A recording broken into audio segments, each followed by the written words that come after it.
Hello and welcome to day 11 of Healing from Unavailable Love with Marina. Yesterday we explored what unavailable love may be costing your body. Today we're looking at the financial cost. How much have you spent, lent, or sacrificed to remain important to someone? How many unpaid hours have you worked to earn recognition? How many friendship expenses have you accepted because exclusion felt more painful than the cost? Generosity is beautiful when it is freely chosen. But what happens when giving becomes the price you pay to belong? Are you given from love or paying for the feeling of being chosen? You buy thoughtful gifts, cover dinners, pay for weekends away, offer money before they even ask. For a moment, they become warmer, more attentive and appreciative. You feel needed. But when the giving stops, so does the closeness. Perhaps you're not buying material things at all. Perhaps you're buying another moment in which you do not feel forgotten. Love should not require you to become financially useful before you become emotionally valuable. Really tell yourself the truth here.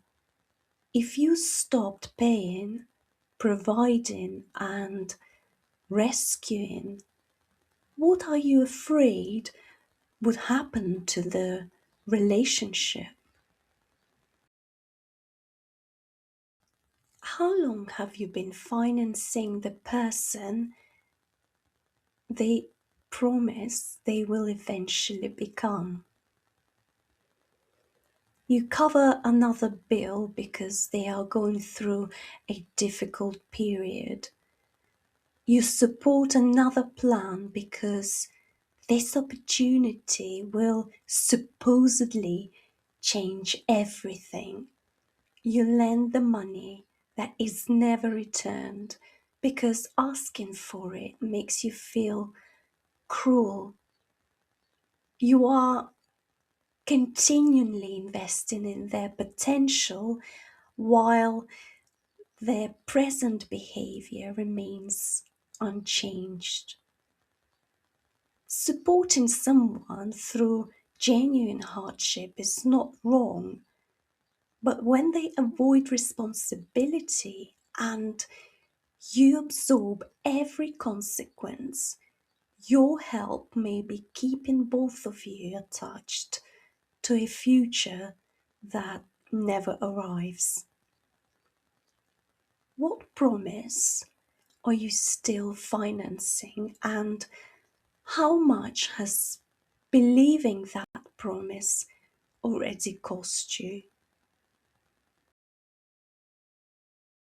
Your workplace may praise your loyalty while quietly profiting from it. You work through lunch, you stay late without being paid, answer messages during evenings and weekends. You accept responsibilities without the title, salary, or security because you believe your commitment will eventually be recognized. But every time you prove that you will give more for nothing, more becomes expected. The promotion remains a possibility, the additional work becomes your reality.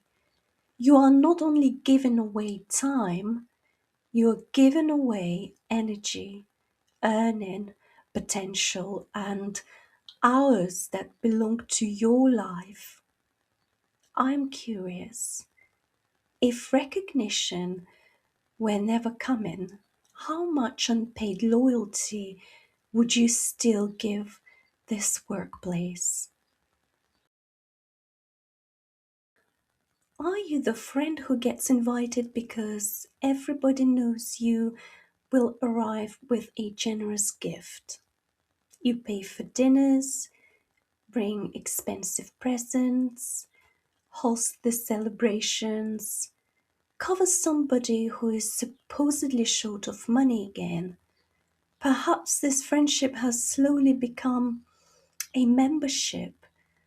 The membership fee keeps increasing, but there is nothing in the terms and conditions explaining how to cancel without guilt or receiving the label of bad friend. So you continue paying because being used still feels less painful than being excluded. But a friendship that depends on what you provide may not be offering the belonging you believe you are purchasing. If you cancel this membership today, who are you afraid they would say you are? Sometimes you're not staying because you believe in the relationship. You're staying because leaving feels financially impossible. There may be a mortgage, shared debt, children, or a career you sacrifice to support theirs. Perhaps you do not have access to enough money to create another life. You may feel ashamed for allowing yourself to become financially dependent. But shame will not create safety. Information, support, and practical choices can. If somebody controls your accounts, prevents you from working, creates debt in your name, or monitors your spending, this may be economic abuse. You deserve specialist support without judgment.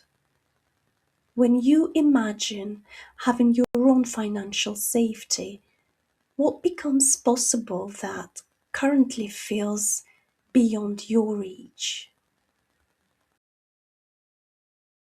The deepest financial cost is not always the money. It is what you believe the money must prove. That you are loving, generous, loyal, successful, indispensable. In romance, rescue may prove that you deserve to be chosen.